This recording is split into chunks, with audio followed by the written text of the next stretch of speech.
ಹರಿನಾಮವ ನಂಬದಿ ಮನವು ಕೂಪರ ಕಂಡಡೆ ವಲ್ಲದಿ ಮನವು. ಈ ಮನದ ಭ್ರಮೆಯನ್ನೆಲ್ಲವ ಮರೆಸಿ ನಿಮ್ಮ ಶರಣರಿಗೆ ಶರಣೆಂಬುದ ಕರುಣಿಸು ಕೂಡಲ ಸಂಗಮ ದೇವ.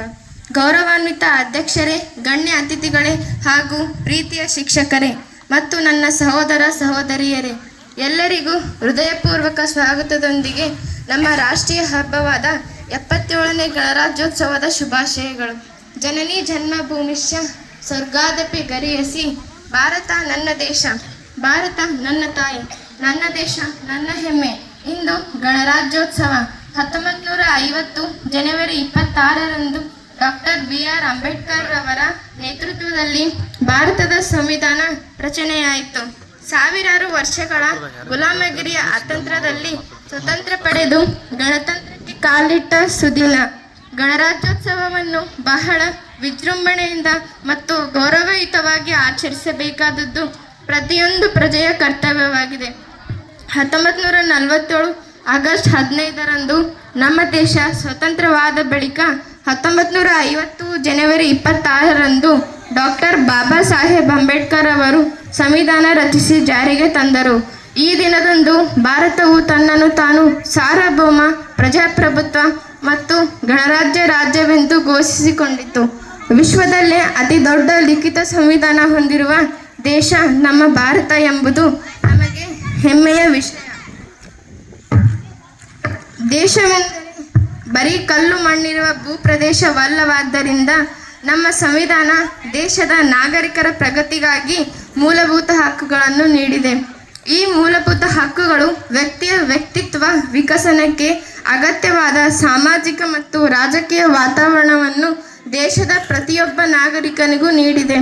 ಸಂವಿಧಾನ ನೀಡಿರುವ ಈ ಹಕ್ಕುಗಳನ್ನು ಬಳಸಿಕೊಂಡು ವ್ಯಕ್ತಿ ಪ್ರಗತಿಯತ್ತ ಸಾಗಬೇಕು. ಜೀವನದಲ್ಲಿ ಉನ್ನತವಾದ ಗುರಿ ಇರಲಿ, ಗುರಿ ಸಾಧನೆಗೆ ಹಗಲಿರುಳು ಪ್ರಯತ್ನವಿರಲಿ. ಗುರಿ ಸಾಧಿಸಿದಾಗ ತಾಯ್ನಾಡ ಋಣ ತೀರಿಸುವ ಮನಸ್ಸಿರಲಿ ಎಂಬ ಕವಿವಾಣಿಯಂತೆ ನಾವು ಪ್ರಗತಿ ಸಾಧಿಸಿದಾಗ ಕೇವಲ ನಮ್ಮ ಏಳಿಗೆ ಬದುಕಬಾರದೆಂಬುದನ್ನು ಸಹ ನಮ್ಮ ಸಂವಿಧಾನ ಹೇಳುತ್ತದೆ. ಅದನ್ನೇ ಮೂಲಭೂತ ಕರ್ತವ್ಯಗಳೆಂದು ಕರೆಯಲಾಗುತ್ತದೆ.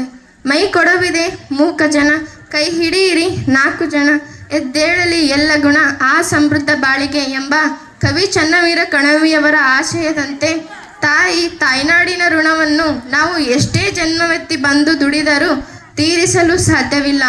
ಆದಾಗೂ ನಮ್ಮ ಸುತ್ತಮುತ್ತಲಿನ ಅಸಹಾಯಕರಿಗೆ ನಮ್ಮ ಕೈಲಾದಷ್ಟು ಸಹಾಯದ ಹಸ್ತ ಚಾಚಬೇಕೆಂದು ಹೇಳುತ್ತಾರೆ.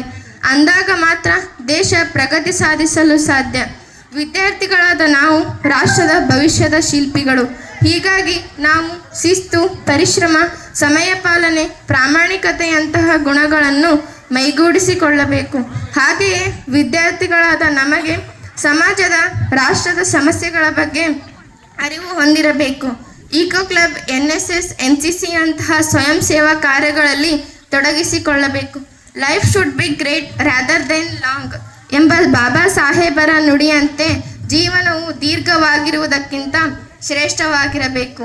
ಸಾವಿರಾರು ಜಾತಿಗಳು, 100 ಭಾಷೆಗಳು, 10 ಮತ ಧರ್ಮಗಳಿಂದ ತುಂಬಿಕೊಂಡಿರುವ ಭಾರತದಲ್ಲಿ ಕರ್ನಾಟಕ ತನ್ನದೇ ಆದ ವಿಶಿಷ್ಟ ಚರಿತ್ರೆ ಹಾಗೂ ಪರಂಪರೆಯನ್ನು ಹೊಂದಿದೆ.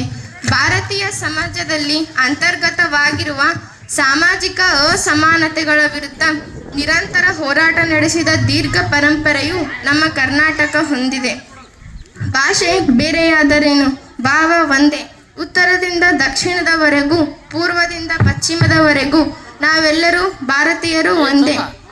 ನನ್ನ ಜನ ನನ್ನ ಮಾನ ಪ್ರಾಣಧನ ತೀರಿಸುವೆನು, ಇದರ ಋಣ ಈ ಒಂದೇ ಜನ್ಮದಿ. ಸ್ನೇಹಿತರೆ, ಪೂರ್ಣ ಸ್ವರಾಜ್ಯದ ಈ ದಿನದಂದು ನಾವೆಲ್ಲರೂ ಒಂದು ಪ್ರತಿಜ್ಞೆ ಮಾಡೋಣ. ತಾಯ್ನಾಡಿಗೋಸ್ಕರ ದುಡಿದು ಋಣ ತೀರಿಸುವವನೇ ನಿಜವಾದ ಭಾರತೀಯ. ಕ್ರೀಡೆ, ಸಾಹಿತ್ಯ, ಶಿಕ್ಷಣ, ವಿಜ್ಞಾನ, ರಾಜಕೀಯ ಕ್ಷೇತ್ರದಲ್ಲಿ ಭಾರತದ ವಿಜಯ ಪತಾಕೆ ಹಾರಿಸೋಣ. ವಿಶ್ವಪಟದಲ್ಲಿ ಭಾರತಕ್ಕೆ ಅತಿ ಎತ್ತರದ ಸ್ಥಾನ ತಂದು ಕೊಡೋಣ. ಇದನ್ನು ಕೇವಲ ನಮ್ಮ ಬಾಯಿ ಮಾತಿನಲ್ಲಿ ಹೇಳದೆ ಮನಸ್ಸಿನಲ್ಲಿಟ್ಟುಕೊಂಡು ಸಾಧಿಸೋಣ. ಇಂದಿನ ಮಕ್ಕಳೇ, ಅಂದರೆ ನಾವೆಲ್ಲರೂ ನಾಳಿನ ಪ್ರಜೆಗಳು ಎನ್ನುವಂತೆ ನಾವೆಲ್ಲರೂ ಇಂದಿನಿಂದಲೇ ನಮ್ಮ ಹಿರಿಯ ಆದರ್ಶ ವ್ಯಕ್ತಿಗಳ ಮಾರ್ಗದಲ್ಲಿ ಸಾಗಿ ಉತ್ತಮ ವ್ಯಕ್ತಿಗಳಾಗೋಣ ಹಾಗೂ ದೇಶ ಪ್ರೇಮದಿಂದ ದೇಶದ ಹಿರಿಮೆ ಗರಿಮೆಯನ್ನು ಎತ್ತಿ ಹಿಡಿಯೋಣ ಎನ್ನುತ್ತಾ ಈ ಚಿಕ್ಕ ಭಾಷಣವನ್ನು ಮುಗಿಸುತ್ತೇನೆ. ಜೈ ಹಿಂದ್, ಜೈ ಕರ್ನಾಟಕ.